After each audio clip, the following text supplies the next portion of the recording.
नमस्कार दोस्तों आज हम आपकी क्लास 10th की मैथ को स्टार्ट करने वाले हैं, जिसमें आपका पहला चैप्टर है रियल नंबर। उसकी आज हम पहली एक्सरसाइज को कंप्लीट कराएंगे और बहुत ही आसान भाषा में आपको एक एक क्वेश्चन को समझाएंगे। कुछ क्वेश्चनों को हम करेंगे और जो क्वेश्चन ऐसे होंगे जिन्हें आप कर सकते हो, उन्हें आपके लिए करने के लिए आपको करने को देंगे उन क्वेश्चनों को। ठीक है, तो स्टार्ट करते हैं, ज़्यादा समय व्यर्थ नहीं करते हैं, अपने क्वेश्चनों को स्टार्ट करते हैं और बड़े अच्छे तरीके से आपको ये क्वेश्चन पढ़ने हैं। ठीक है ना, तो स्टार्ट करते हैं। पहला क्वेश्चन देखिए क्या लिख रहा है। निम्नलिखित संख्याओं को अभाज्य गुणनखंडों के गुणनफल के रूप में व्यक्त कीजिए। इनके हमको अभाज्य गुणनखंड लिखना है। गुणनखंड का मतलब गुना होगी, इतने तो आपको पता ही होगी। और क्या करना है, इनका अभाज्य गुणनखंड के गुणनफल के रूप में लिखने हैं। मतलब अभाज्य संख्या आपको पता है क्या होते हैं, जो एक से कटती हैं, स्वयं से कटती हैं। तो हमें ऐसे गुना के रूप में लिखना है जो अभाज्य संख्याएं हों। ठीक है ना, ऐसा नहीं लिखने की 2 है, 2 3 बार लिख दिया हमने, 5 लिख दिया, फिर 9 लिख दिया। ऐसा नहीं लिखनी, हमें इसको अभाज्य संख्याओं के रूप में लिखनी है। तो पहले क्वेश्चन को आप स्टार्ट करते हैं। पहला देखिए, आप पहला क्या लिख रहा है, 140। देखिए, आप पर एलसीएम फैक्टर सब चीज़ आनी चाहिए, जब भी आप इन क्वेश्चनों को कर पाएंगे। बाकी मैं भी समझाता चलूँगा ही। देखिए, जब किसी संख्या के लास्ट में 0 हो ना, तो वो 2 से कटती है, बस इतना ध्यान रख लेना। मतलब जब भी सम संख्या हो लास्ट में, जैसे 2 4 6 8, जो इनमें से हो, तो वे 2 से कटती है, इतना ध्यान रखना है आपको।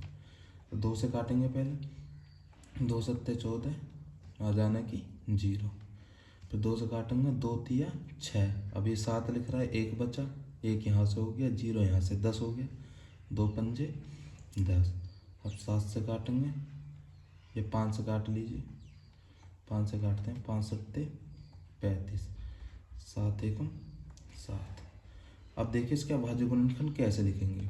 जो संख्या 2 बार आ रही है, 3 बार आ रही है, तो उसकी उतनी ही पावर चढ़ा देते हैं। जैसे यहाँ 2 की पावर 1 होगा, यहाँ भी 2 की पावर 1, अब 1 और 1 कितने हो गए, 2, तो 2 की पावर सीधा 2 लिखेंगे हम। ठीक है, समझ लेना, जो संख्या बार बार आ रही है उससे उतनी ही पावर चढ़ा देते हैं। 2 2 बार आ रहा था तो 2 की पावर 2 कर दिया। अब 5 एक बार आ रही है तो 5 को ऐसे लिख लीजिए। 7 एक बार आ रही है तो 7 को ऐसे लिख लीजिए। कोई दिक्कत। अगले देखिए 156। मैंने क्या बताया था, जब संख्या के लास्ट में सम हो तो वे 2 से कटते हैं। तो यहाँ पर 6 है, तो इसे 2 से काट दीजिए। 2 सत्ते 14 और 1 बचा, 15 लिख रहा है, तो 16 हो गया, 2 अट्ठे 16। फिर 2 से काटे क्योंकि लास्ट में 18 है और 8 सम संख्या है। 2 तिया 6 और 2 9 18। अब 3 से काट लीजिए, 3 एकम 3, 3 तिया 9। अब 13 से काट लीजिए, 13 एकम 13। मैंने क्या बताया था, देखो यहाँ पर भी एक पावर, यहाँ भी एक पावर, तो 2 की पावर कितनी होगी, 2। बिल्कुल 2 की पावर कितनी होगी, 2, क्योंकि एक पावर यहाँ पर, एक पावर यहाँ पर, और यहाँ पर कितना हो गया, 3 और गुना 13। दूसरा क्वेश्चन भी आपका कंप्लीट। तीसरे क्वेश्चन को देखिए, 3 8 2 5। देखिए, जब 5 दिया हो तो 5 से तो कटता ही है वो, इतना तो आपको ध्यान रखना है। लेकिन एक बार हम 3 से भी चेक कर लेते हैं कि कहीं 3 से नहीं कट रहा हो, क्योंकि 3 में भी 15 आता है और 15 5 लास्ट में होता है। तो 3 से चेक कर लेते हैं एक बार इसको। 3 एकम 3, 3 दूनी 6, 6 और 8 2 बचे, पे 3 दूनी 6 हो गया, लेकिन यहाँ 8 लिख रहा है तो 2 हासिल के बचे, 2 ये हो गया और 2 ये, 2 और 2 22 हो गए। तो 3 सत्ते 21 और ये 22 था तो 1 हासिल बचा, 3 पंजे 15। अगर आपको समझ नहीं आ रहा कि ये कैसे कर रहा हूँ मैं, तो सीधा आप भाग दे दीजिए। क्या लिख रहा है, 3 8 2 5, जिससे भी काट रहे हैं उससे भाग दीजिए। 3 से काट रहे हैं, 3 से भाग दीजिए। 3 एकम 3, फिर यहाँ 8 आ गया, 3 दूनी 6, फिर 2 बचा, 22 हो गया, 3 सत्ते 21, फिर 2 में से गया 1 5, 3 पंजे 15। तो कितना आ गया, 1 2 7 5। और देखिए यहाँ पर भी 1 2 7 5। समझ में आ गई। तो ऐसा कर रहा हूँ मैं, अगर आपको नहीं समझ रहा कि कैसे मैं काट रहा हूँ तो भाग दे दीजिए। अब देखिए फिर से 3 से चेक करिए, 3 चौक 12, 3 दूनी 6 और 3 पंजे 15। अब इसे 5 से काट लीजिए आप, क्योंकि 3 से अब नहीं कटेगा। 5 अट्ठे 40, 2 बचे, 5 पंजे 25। फिर से 5 से काट दीजिए, 5 एकम 5, कितने बचे 3, 35 हो गया, तो 5 सत्ते 35। अब 17 से काट दीजिए, 17 एकम 17। देखिए मैं इसको यहाँ पर लिख रहा हूँ, शायद यहाँ पर आ नहीं पाए, चलो यहीं पर लिख देता हूँ। यहाँ पर लिख रहा हूँ मैं 3 8 2 5, ठीक है। ये जो 3 8 2 5 है, इसके यहाँ पर लिख रहा हूँ अभाज्य गुणनफल। देखिए 3 की पावर 1, 3 की पावर 1, तो 3 की पावर कितनी होगी? 2। बहुत बढ़िया। अब देखिए 5 की पावर 1, 5 की पावर 1, तो 5 की पावर कितनी होगी? 2। भाई एक पावर ये, एक पावर ये, और लास्ट में कितना लिख रहा है? 17। तो ये हो गया इसका अभाज्य गुणनफल, ठीक है। अगले पर चलते हैं। 5 से काटते हैं इसको, 5 एकम 5, 0 0, 5 एकम 5। 3 से कट जाएगा, 3 से देखिए 3 तिया 9, 3 तिया 9, 3 से काट के देखिए भाई, 3 तिया 9, कितना बचे? 10। 3 तिया 9, 3 से तो नहीं कटेगा। 7 से काट कर देखिए इसको, चेक करता हूँ। 7 से काट कर देखिए, पहले 5 से तो कटे क्या? 7 से काट कर देखिए, 7 एकम 7, 30 बचे, 7 चौक 28, 2 बचे, 7 तिया 21, 7 से कट गया। अब 11 से काट कर देखिए, 11 एकम 11, कितने बचे? 3, 11 तिया 33, 11 से भी कट गया, 13 एकम 13। अब जो भी गुणनखंड आया अभाज्य गुणनखंड, इसको यहाँ लिख दीजिए। एक 5 है, एक 7 है, एक 11 है और एक 13, ठीक है। ये इसके अभाज्य गुणनखंड हो गए। अब अगले को देखिए, कितना लिख रहा है? 7 4 2 9। देखिए इसको मैं आपको खुद करने के लिए दे रहा हूँ, और मैं थोड़ी आपको हिंट भी दे रहा हूँ, क्योंकि वीडियो बहुत ज़्यादा बड़ी हो जाएगी अगर मैं हर क्वेश्चन को करवाऊँगा। देखिए पहले आप इसको 17 से काटेंगे, मतलब 17 का भाग दे देना इसमें, फिर जो भी संख्या आएगी फिर उसका 19 में दे देना, फिर जो भी संख्या आएगी उसका 23 में दे देना, ठीक है। 17 19 23। अब आप कहोगे आप कैसे बता पा रहे हो? देखो मैं मतलब ये क्वेश्चन इतना हार्ड है नहीं जितना आप समझ रहे हो, तो क्या मैं कैसे बता पा रहा हूँ, क्योंकि मैंने ये क्वेश्चन करके देखा है। तो ये 17 19 23 से कट जाएगा, ठीक है ना, क्योंकि और ज़्यादा वीडियो बड़ी होगी, या मैं करवा दूंगा। अगर आप पर नहीं होगा तो कमेंट बॉक्स में बता देना, ठीक है। अगले क्वेश्चन पर चलते हैं। देखिए पूर्णांकों के निम्नलिखित युग्मों के एचसीएफ में से एलसीएम लेस है। देखिए आपको पता होना चाहिए, एचसीएफ को हिंदी में में से कहते हैं और एलसीएम को लेस है। ज्ञात कीजिए तथा इसकी जांच कीजिए कि दो संख्याओं का गुणनफल एलसीएफ गुना एलसीएम होता है। देखिए वो क्या कह रहा है, क्या कह रहा है? दो संख्याओं का गुणनफल, मतलब दो संख्याओं कोई ए और बी, उनका गुणनफल उनके एचसीएफ और उनके एलसीएम के बराबर होता है। दो संख्याओं का गुणनफल उनके एचसीएफ और एलसीएम के बराबर होता है, ठीक है। समझ में आ रही है चीज़? ये एक फॉर्मूला भी है, इसको आपको ध्यान रखना है कि दो संख्या का गुणनफल एचसीएफ और एलसीएम के बराबर ही होता है, लेकिन इसमें हमको ये चीज़ सिद्ध भी करके दिखानी है। कहने का मतलब हमें ए बी तो हमारे पास है, देखिए इसको ए कह देंगे, इसको बी, लेकिन हमें इनका ना तो एचसीएफ पता है ना एलसीएम। तो पहले एचसीएफ और एलसीएम निकालेंगे और इसमें पुट कर देंगे, और दोनों तरफ जब बराबर आएगा तो सिद्ध हो जाएगा। लेकिन हमारे पास अभी एचसीएफ एलसीएम कुछ भी नहीं है, तो एचसीएफ और एलसीएम कैसे निकालेंगे उसको देखिए। देखिए जो भी संख्या दी हो उनका फैक्टर कर दीजिए। 2 एकम 2, 2 तिया 6। अब 13 से काटिए, 13 एकम 13, इसको काटिए, 13 से काट लीजिए, 7 से काट लीजिए, 7 एकम 7, 2 बचे, 7 तिया 21, 13 एकम 13। अब जो भी इसके अभाज्य गुणनखंड आए उनको यहाँ पर लिख लीजिए, 2 गुना 13, और 91 क्या है? 7 गुना 13। अब देखिए एलसीएम और एचसीएफ कैसे करते हैं। एलसीएम और एचसीएफ को करते कैसे हैं, कैसे निकालते हैं फैक्टर से, बड़े ध्यान से समझनी है ये चीज़। देखिए आपको एचसीएफ को तो पता ही होगा, जो कॉमन होता है, जो क्या होता है कॉमन, वो क्या होता है एचसीएफ। तो 13 तो एचसीएफ हो गया। अब एलसीएम कैसे निकालें?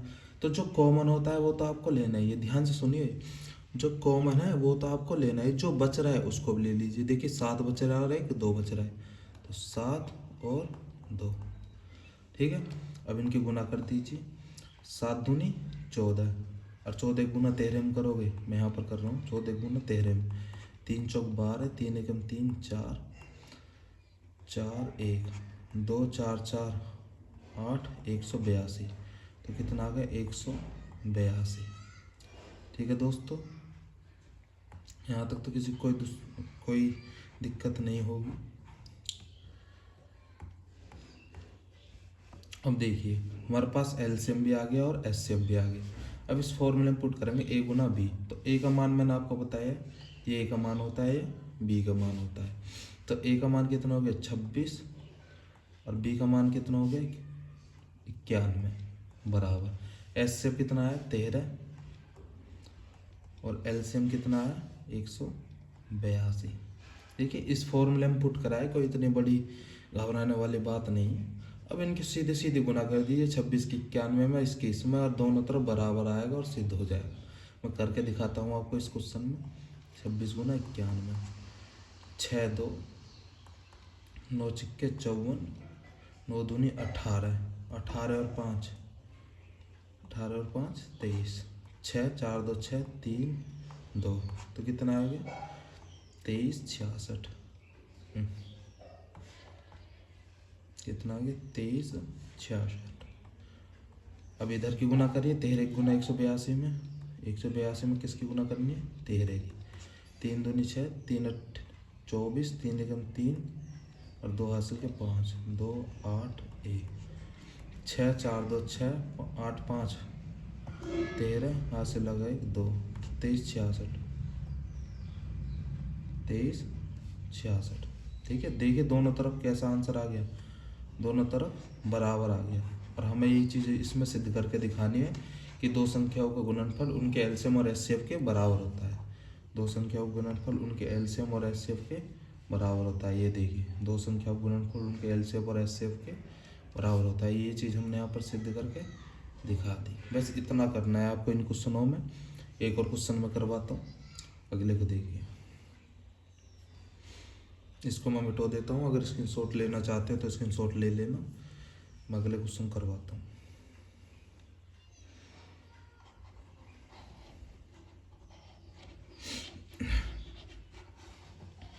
इन क्वेश्चनों का आप अच्छे तरीके से अपने कॉफ़ी या जो भी आपके पास नोट वगैरह बना रहे हो उसमें बड़े अच्छे तरीके से आपको ये क्वेश्चन उतारने हैं।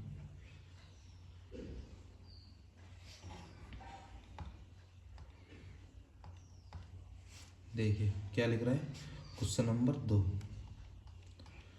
510 और 92। देखिए मैंने बताया था जब 0 हो तो 2 से कट जाता है। तो 2 दूनी 4, कितने बचे 1 बचा, 2 पंजे 10, फिर 1 बचा, 2 पंजे 10। अब इसको 5 से काट दीजिए, क्योंकि लास्ट में 5 होता है तो 5 से तो कट ही जाएगा। 5 पंजे 25, 5 एकम 5। अब इसको 3 से काटिए, 3 से भी कट जाता है वैसे 255। 3 एकम 3, जो 2 बचे, 3 सत्ते 21। अब 17 से काटिए, 17 एकम 17। अब 92 को भी ऐसी करिए, लास्ट में 2 है तो 2 से कट जाएगा, 2 चौके 8, 2 छिक्के 12, 2 दूनी 4, 2 तिया 6। 23 से काट दीजिए, 23 एकम 23। अब 510 के जो गुणनफल बने हैं अभाज्य गुणनफल और 92 के, उनको लिख लीजिए। देखिए 510 के बने हैं 2 गुना 5 गुना 3 गुना 17 और 92 के बने हैं 2 गुना 2 गुना 46, 2 गुना 2 गुना 23 है,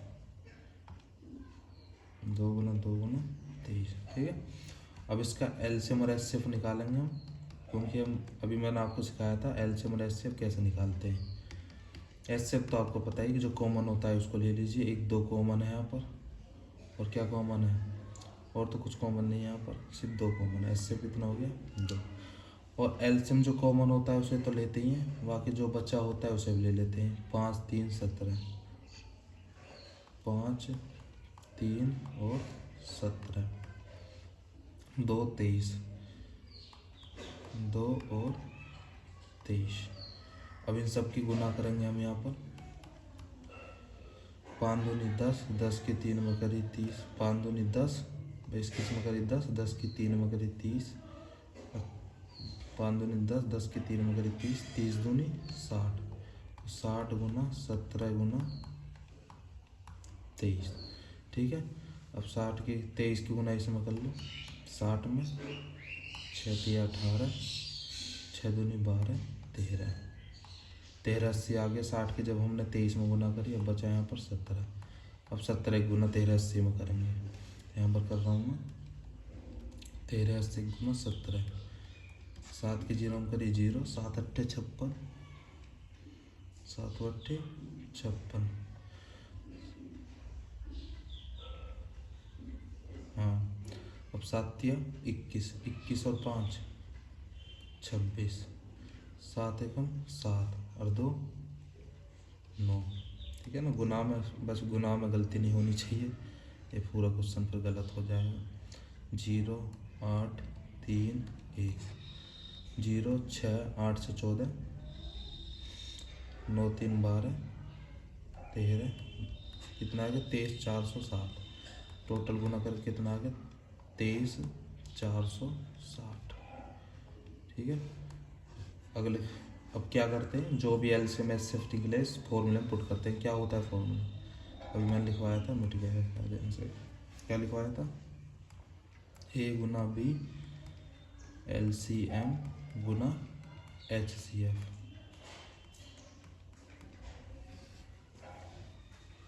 एलसीएम गुना एचसीएफ। ए का मान कितना हो गया 510,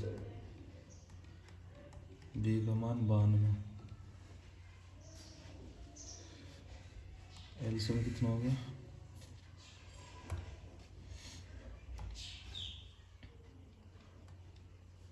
एलसीएम हो गया 23 460,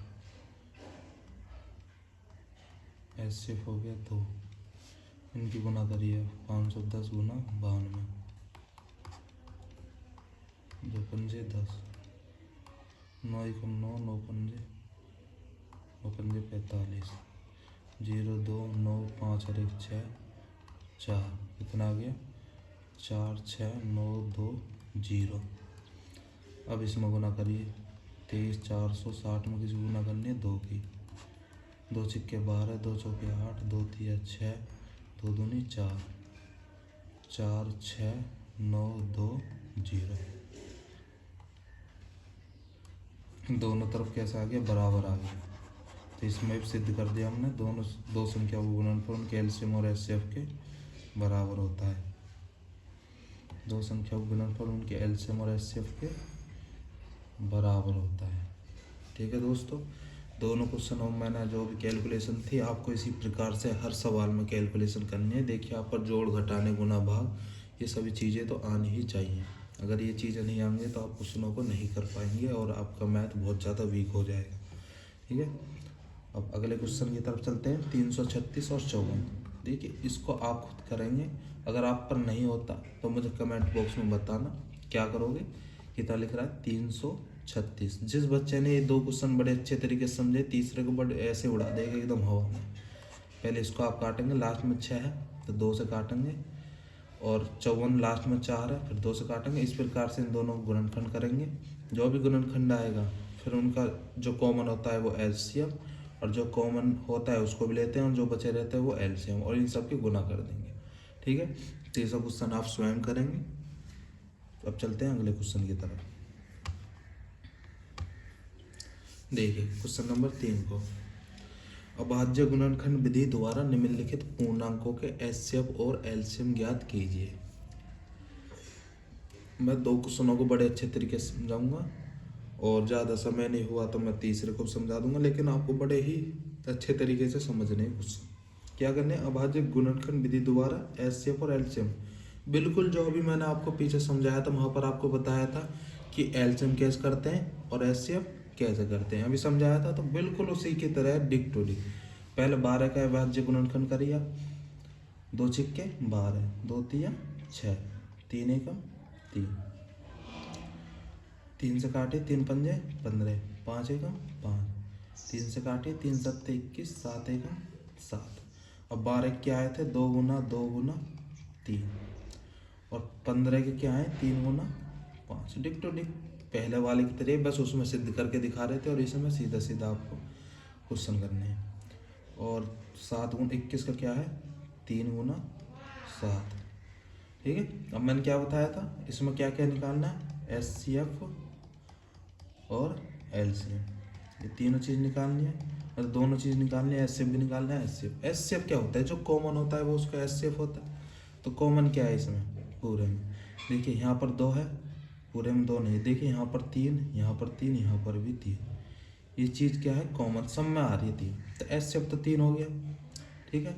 अब निकालते हैं इसका LCM। मैंने क्या बताया, तो जो कॉमन होता है उसे लेते ही हैं, और जो बाकी बचा होता है, क्या क्या बचा, दो दो, एक तो ये 2 बचा, एक ये 2, तो 2 गुना 2, एक ये 5 बचा, एक ये 7 बचा, एक ये 5 बचा, और एक ये 7 बचा। अब 3 दूनी 6, 6 दूनी 12, 12 पंजे 60, तो LCM कितना आएगा 210। आप गुना कर लेना, मैं बताता हूँ, 3 दूनी 6, 6 दूनी 12, 12 पंजे 60, और 60 के 7 में करेंगे 7 सिंह, रुक जाओ थोड़ा गलत हो गया, थोड़ा सा गलत हो गया, 3 दूनी 6, 6 दूनी 12, 12 पंजे 60, और 60 के 7 में करेंगे 7 सिंह 42, 420 आएगा। ठीक है, 420 ही तो आपने सुना होगा, 420 ही, हाँ तो वही 420 ही। ठीक है।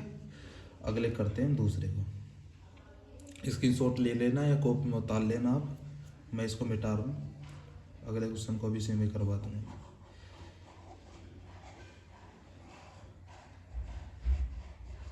या वीडियो रोक कर देख लेना कि वहाँ पर क्या कैसे कैसे उसे उतार कर फिर अच्छे तरीके से आपको करना। अब दूसरे को देखिए,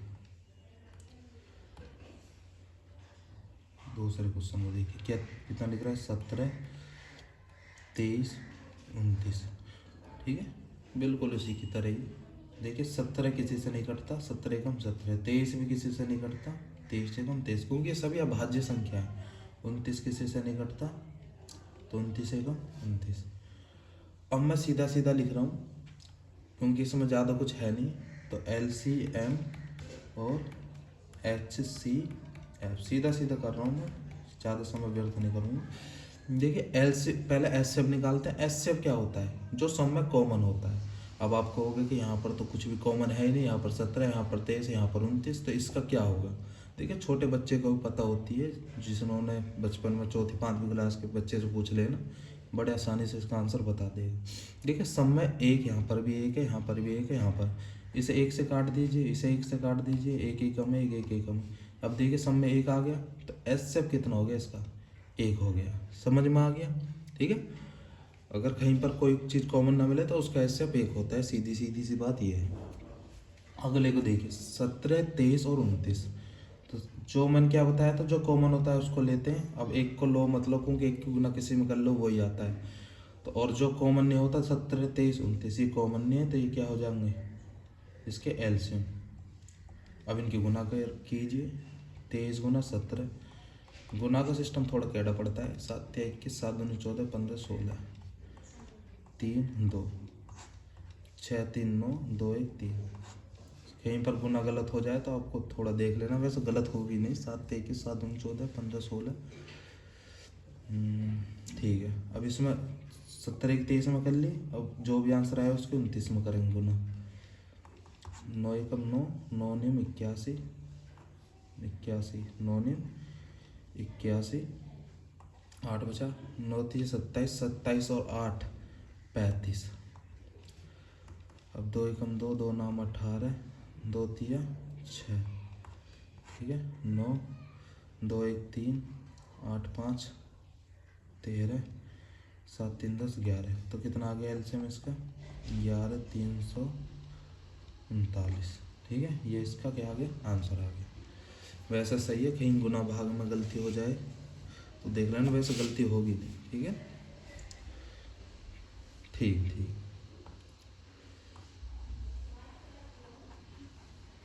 देखिए तीसरे क्वेश्चन को, तीसरे को भी मैं सीधा समझा देता हूँ, आप क्या करोगे इसको, बस कर तो लोगे लेकिन इसको भी समझा देता हूँ। यहाँ पर देखिए क्या लिख रहा है, 8 लिख रहा है, 9 लिख रहा है और 25। 2 से काटेंगे, 2 चौके 8, 2 दूनी 4, 2 एकम 2। 3 से काटेंगे, 3 तिया 9, 3 एकम 3। 5 से काटेंगे, 5 पंजे 25, 5 एकम 5। HCF और एलसीएम। देखिए करो, करना आपको ऐसे ही है जैसे मैंने पहले क्वेश्चन करवाया था जो कॉपी में उतारोगे। मैं आपको सीधा बता रहा हूँ जिससे आपको थोड़ा पता हो जाए करना क्या है क्वेश्चन में। बाकी करोगे आप ऐसे जैसे मैंने पहला वाला क्वेश्चन आपका करवाया था। ठीक है।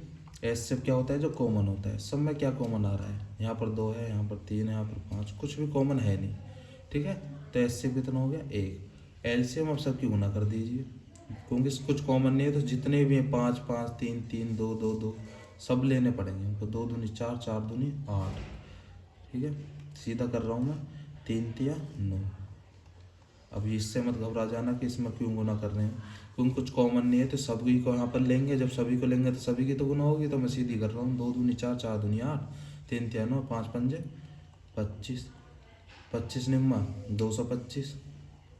इसकी इसमें करेंगे तो 225, 225 की 8 में गुना कर लीजिए। 8 पंजे 40, 8 दूनी 16, 2 बचे, 8 दूनी 16, 18। ठीक है। कितना आ गया, 1800। बहुत अच्छे तरीके से आपको ये क्वेश्चन समझ में आ गए होंगे। अब चलते हैं अगले चौथे क्वेश्चन पर। आपकी इसी वीडियो में पूरी एक्सरसाइज को कंप्लीट करवा दूंगा। ठीक है ना, हम ज़्यादा समय के नहीं है, एक वीडियो में पूरी एक्सरसाइज कंप्लीट है आपकी 1.1। देखिए इसको क्या लिख रहा है, एचसीएफ इतना है, एलसीएम ज्ञात कीजिए। किससे निकालेंगे, इस फॉर्मूले को। अभी मैंने बताया था ना, ए गुना बी बराबर एलसीएम गुना एचसीएफ। आप इसको कहते याद कर लेना, बहुत बढ़िया इससे आपके क्वेश्चन होंगे। दोबारा से बता रहा हूँ, ए गुना बी बराबर एलसीएम गुना एचसीएफ। हिंदी में कहेंगे दो संख्याओं का गुणनफल उनके एलसीएम और एचसीएफ के बराबर होता है। ठीक है।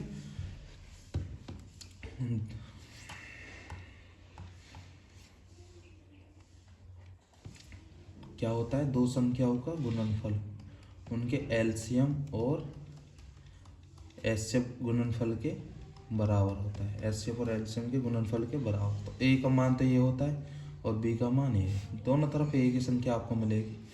तो ए का मान 306 और बी का मान 657। ठीक है। और एलसीएम हमें निकालना है, तो एलसीएम हमें दिया नहीं है, तो एलसीएम को ऐसे रख लीजिए। एचसीएफ दिया है हमें, एचसीएफ कितना दिया है, 9। अब देखिए एक छोटी सी आपको चीज़ समझा रहा हूँ। अगर यहाँ पर बराबर का चिन्ह लगा है, क्या लग रहा है, बराबर का चिन्ह। अगर इधर कोई संख्या माइनस की है तो उसे बराबर में लेके जाएंगे तो वो प्लस की हो जाएगी। अगर यहाँ पर कोई संख्या प्लस की है उसे बराबर में लेके जाएंगे तो वो माइनस की हो जाएगी। अगर यहाँ पर कोई संख्या गुना में है, अगर उधर उसे पल्ली तरफ मतलब बराबर में लेके जाएंगे तो वो किस में हो जाएगी, भाग में। अगर यहाँ पर कोई संख्या भाग में है तो उसे बराबर में लेके जाएंगे तो वो चली जाएगी गुना में। इस चीज़ का आपको ध्यान देना है, ये बहुत इंपॉर्टेंट चीज़ है। हर क्वेश्चन में आपको इसका उपयोग करना पड़ेगा और आगे तक ये चीज़ रहने वाली है। ठीक है ना। तो करते हैं यहाँ पर, देखिए हमको सिर्फ एलसीएम चाहिए, तो इधर बराबर में सिर्फ एलसीएम रखना है, बाकी सब किधर पहुँचा देंगे, बराबर में। तो इस 9 को कहाँ पहुँचा देंगे, यहाँ पर। अब 9 किस में है, गुना में। और मैंने क्या बताया, तो गुना का कहाँ पर जाता है, भाग में। तो ये गुना का 9 कहाँ पर आ जाएगा, यहाँ पर भाग में आ जाएगा। तो यहाँ पर भाग में आ गया। अब बराबर एलसीएम। अब देखिए 9 से कुछ ना कुछ कट रहा होगा इसमें। देखिए 9 चौक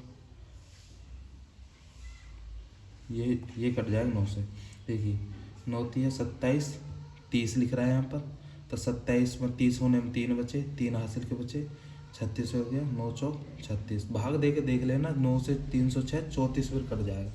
ऐसे भाग देते हैं इसको, ऐसे। ठीक है ना। इसमें भाग देना, 9 चौक 9 तिया 27, 3 बचे, 9 चौक 36। ठीक है। 0 कितनी बार कट गया, 34 बार। ठीक है। समझा रहा हूँ मैं, भाग दे के एकदम तरीके से, एकदम बेसिक लेवल से आपको हर एक क्वेश्चन को समझा रहा हूँ। ठीक है। 9 चौक 36, तो कितनी बार कट गया, 34 बार। अब यहाँ पर 9 एकम 9। अब नीचे तो कुछ बचा नहीं, 1 हो गया, 9 एकम 9। तो कितना बचा, 34। और इधर कितना बचा, 657। अब बराबर एलसीएम। ठीक है। अब 34 की 657 में गुना कर दीजिए, करिए गुना।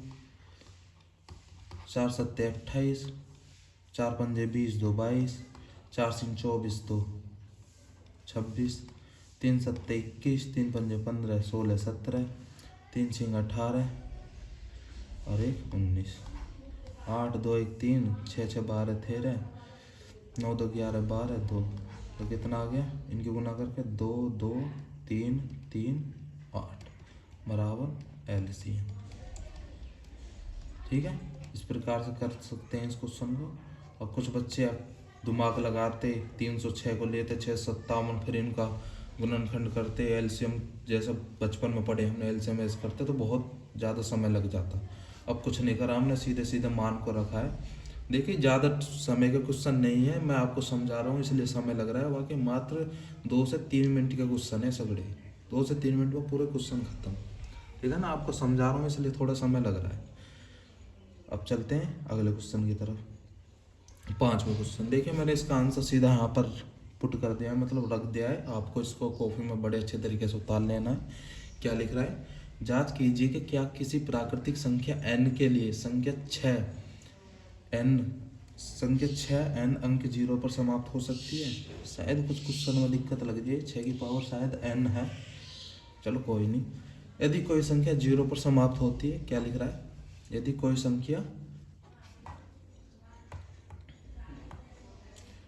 संख्या 0 पर समाप्त हो सकती है तो वह 10 से विभाजित होगी। यदि कोई संख्या 0 से समाप्त होती है, जैसे लास्ट में यहाँ 0 है, 0 से विभाजित होती है तो वह 10 पे विभाजित होगी। दूसरे शब्दों में 2 और 5 से विभाजित होगी। जैसे 10 है, क्या लिख रहा है, 10 किससे कट सकती है, 2 से भी कट जाएगी, 5 से। ठीक है, तो 6 की पावर n, यहाँ पर n होगा, तो 6 की पावर n का वाज्य गुणनफल 2 गुना 3। ठीक है, तो 2 की पावर n रख दीजिए यहाँ पर, 2 की पावर n, यहाँ पर जहाँ पर ये क्वेश्चन लिख रहे हैं n रख दीजिए। 6 की पावर n का वाज्य गुणनफल 2 गुना 3 की पावर n, 2 गुना 3 की पावर है, क्योंकि 6 लिख रहा है तो 3 दूनी 6। अब 2 की पावर n तो हो जाएगा यहाँ पर, लेकिन यहाँ क्या लिख रहा था, 2 और 5 दोनों होनी चाहिए, यहाँ पर 5 तो है नहीं, तो 6 की पावर n क्या भाज्य गुणनफल में 5 नहीं है। देखिए लिख रहा है 5 गुणनफल में 5 नहीं है, इसलिए 6 5 से विभाजित नहीं होगा बिल्कुल। अंकगणित के आधारभूत प्रमेय की अद्वितीयता हमें ये निश्चित कराती है कि 6 की पावर n के गुणनफल में 2 और 3 के अतिरिक्त और कोई और कोई संख्या नहीं है। तो यहाँ पर लिख देंगे, पूरा नहीं लिखा, यहाँ पर लिख देंगे। तो 6 की पावर n 0 पर समाप्त हो सकती है, तो यहाँ पर समाप्त नहीं होगी, यहाँ पर नहीं लिखना है आपको। ठीक, 0 पर समाप्त नहीं होगी। ठीक है, हाँ समझ में आ गया। इस क्वेश्चन को आप कॉपी में उतार लेना। अब चलते हैं अगले क्वेश्चन की तरफ। आज आपकी पूरी एक्सरसाइज को आज ही निपटा देंगे और कल आपकी अगली एक्सरसाइज आएगी। तो आप पहले चैनल को सब्सक्राइब कर लेना, जिससे कि आपके पास ये वीडियो पहुंच जाए। और कोई ऐसा बच्चा है जो ट्यूशन नहीं पढ़ पाता तो उसके पास ज़रूर भेज देना, शायद उसका कुछ भला हो जाए। उसे ट्यूशन पढ़ने की ज़रूरत नहीं पड़ेगी, आप इनको बड़े अच्छे तरीके से पढ़ लेना। ठीक है ना, क्योंकि कुछ बच्चे होते नहीं पढ़ पाते। इसको देख लेना, बहुत अच्छे आपका 10th क्लास की तैयारी हो जाएगी। और अभी से करते चलना इस चीज़ को। अभी आप 9वीं में होगे, आपके पेपर वगैरह होंगे, तो आप 1-1.5 महीना बाद 10वीं में आ जाओगे। तो अभी से तैयारी करके चलोगे तो अच्छे तरीके से और भी अच्छे नंबर आपके आएंगे। ठीक है, व्याख्या कीजिए 7 गुना और भाज्य संख्या क्यों है। देखिए पहले तो आप ये देखिए भाज्य संख्या, उसने कह दी भाज्य संख्या है, लेकिन क्यों है। भाज्य संख्या क्या होती है, जिनके 2 से अधिक गुणनफल हो, जिसके 2 से अधिक, जैसे 2 गुना 3 गुना 1, तो ये कैसी संख्या होगी, अभाज्य संख्या। भाज्य संख्या अगर यहाँ पर 3 होता तो 3 गुना 1, ये कैसी संख्या होगी, ये अभाज्य संख्या होगी, ना कि भाज्य। डाउट अगर आपका है तो दोबारा समझाता हूँ, अभाज्य और भाज्य दोनों को एकदम आसान भाषा में। देखिए यहाँ पर जिसके 2 या 2 से कम गुणनफल हो वह अभाज्य, जिसके 2 या 2 से अधिक गुणनफल हो वह भाज्य। जैसे 3 गुना 1 ये अभाज्य हो गया। अब जैसे 2 गुना 3 गुना 1, इसके 2 से अधिक गुणनफल है तो अभाज्य संख्या। तो हमको यहाँ पर क्या दिखाने हैं, 2 से अधिक गुणनफल दिखाने हैं इन सभी के। तो कैसे दिखाने, यहाँ पर तो प्लस में लिख रही है तो कोई दिक्कत नहीं, करते हैं प्लस में लिख रही है। जब भी हम इसको बड़े अच्छे तरीके से आपको समझाते हैं। क्या लिखा, 7 गुना 11 गुना 13 प्लस 13। ठीक है, यहाँ पर देखिए, यहाँ पर भी 13 है और यहाँ पर भी 13 है, तो 13 कॉमन आ रहा है, इधर भी 13 आ रहा है और इधर भी 13 कॉमन लेना आप पर आता ही होगा। दोनों में देखिए यहाँ पर भी 13 है और यहाँ पर, तो 13 हमने क्या ले लिया, कॉमन ले लिया, दोनों तरफ आ रहा है, इधर भी 13 इधर। अब यहाँ 7 गुना 11 बचा, 7 गुना 11। अब देखिए ये 13 तो हमने बाहर ले लिया, तो यहाँ पर तो कुछ बचा नहीं, प्लस प्लस का चिन्ह लग रहा है। अब ये 13 भी हमने बाहर ले लिया, अब यहाँ पर तो कुछ बचा नहीं। देखिए इस 13 को 13 गुना 1 लिख सकते हैं, क्योंकि 13 गुना 1 में करेंगे 13। अब यहाँ पर कितना बचा, 1 ही तो बचा, क्योंकि 13 हमने बाहर ले लिया, 1 बचा। ठीक है, यहाँ पर आपको घबराना नहीं है कि 13 गुना 1 क्यों लिख लिया, क्योंकि 13 गुना जब 1 में करते हैं तो 13 ही आएगा, इसलिए। ठीक है, अब 13, अब 7 गुना 11, पहले गुना करेंगे तो 7 की गुना 11 में करेंगे 77, अब प्लस 1।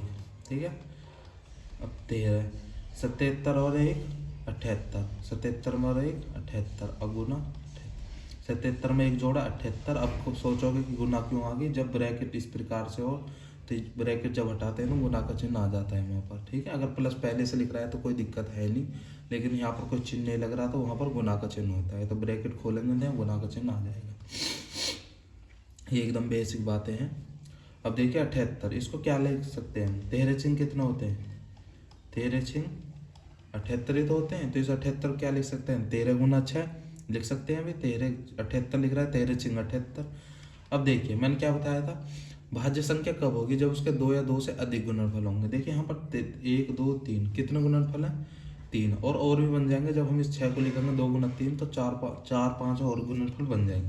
तो इसके 2 से अधिक गुणनफल है, तो ये कैसी संख्या है, भाज्य संख्या है। तो ये कैसी है, भाज्य। अब देखिए दूसरे करते हैं, क्या लिख रहा है, 7 गुना 6 गुना 5 गुना 4 गुना 3 गुना 2 गुना 1 प्लस 5। अब देखिए यहाँ पर भी 5 है, यहाँ पर भी 5 है, 5 क्या ले लिया हमने, कॉमन ले लिया। अब क्या बचा, 7 बचा 6 बचा, 7 गुना 6, ये 5 तो बाहर को आ गया, तो यहाँ पर बचा 4, 3 बचा, 2 बचा और 1 बचा, प्लस यहाँ पर 1 बचा, क्योंकि 5 एकम 5 लिख सकते हैं, 5 बाहर को आ गया तो 1 ही तो बचा यहाँ पर। ठीक है, अब गुना करेंगे तो 7 6 42, 42 की 4 में गुना करोगे, 42 की 4 दूनी 8, 4 चौक 16। देखिए 7 की 6 में करी 42, 42 की 4 में करी 168, 168 की 3 में करेंगे 3 अट्ठे 24, 3 6 18, 19 20, 3 1 3 5, 504। अब 504 की 2 में करेंगे 2 चौके 8, 0 2 पंजे 10, तो कितना आ गया 1008 प्लस 1। अब इसे क्या लिख सकते, 1008 में 1 जोड़ेंगे तो 1009, ब्रैकेट हटा देंगे तो यहाँ पर गुना का चिन्ह आ जाएगा। अब 1009 को क्या लिख सकते हैं, 1009 गुना 1 लिख सकते हैं इसके बराबर में, भाई बिल्कुल लिख सकते हैं, 1009 लिख रहा है। अब 1009 की 1 में गुना करेंगे तो 1009 ही तो आएगा। अब लेकिन देखिए यहाँ पर 3 गुणनखंड आ गए, 5 1009 1, तो इसके 3 से अधिक गुणनखंड हो गए, तो ये क्या हो गया, भाज्य संख्या। ठीक है, आपको बड़े अच्छे तरीके से समझ में आ गई होंगी चीज़ें। आपको एक एक पॉइंट गुना कर कर समझा रहा हूँ, एक एक बड़े ही अच्छे तरीके से आपको समझ में आ रहे होंगे। लास्ट क्वेश्चन देखिए अपन, किसी खेल के मैदान के चारों ओर एक वृत्ताकार पथ है। कोई खेल का मैदान है, उसके चारों ओर एक वृत्ताकार पथ है। ठीक है, इस मैदान का एक चक्कर लगाने में सोनिया को 18 मिनट लगते हैं, जबकि इसी मैदान का एक चक्कर लगाने में रवि को 12 मिनट लगते हैं।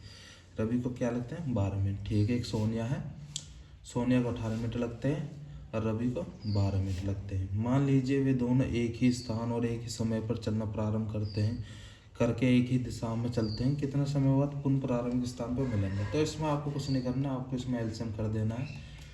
ठीक है ना, इसमें क्या करना है आपको, एलसीएम कितना लिख रहा है, 18 लिख रहा है और 12 लिख रहा है। एलसीएम कर दो, 2 नाम 18, 2 छिक्के 12, 2 से काटेंगे 9 9 लिख दीजिए, 2 तिया 6, 3 तिया 9, 3 1 3, 3 1 3, 2 दूनी 4, 4 तिया 12, 12 तिया 36। तो कितने मिनट बाद, कितना समय बाद, तो 36 मिनट बाद, कितने 36 मिनट बाद वो प्रारंभिक उस स्थान पर पहुंच जाएंगे।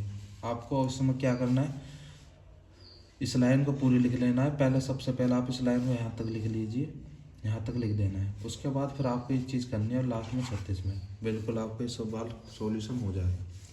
40 मिनट की वीडियो आपकी पहुंची है और 40 मिनट में आपकी पहली एक्सरसाइज कंप्लीट हो चुकी है। और भी क्वेश्चन अगर आप चाहते हो कि और भी ज़्यादा क्वेश्चन करवाए जाएं, लेकिन क्वेश्चनों को करवाएंगे, लेकिन वो जब करवाएंगे जब आपके पेपर नज़दीक होंगे, तो और भी क्वेश्चन करवाए जाएंगे और बढ़िया बढ़िया उदाहरण आपके करवाए जाएंगे। ठीक है, आपको वीडियो अच्छी लगी हो तो चैनल को सब्सक्राइब जरूर करना और अपने दोस्तों के पास जरूर भेजना, जिससे कि उनकी भी मदद हो पाए पढ़ाई में। ठीक है।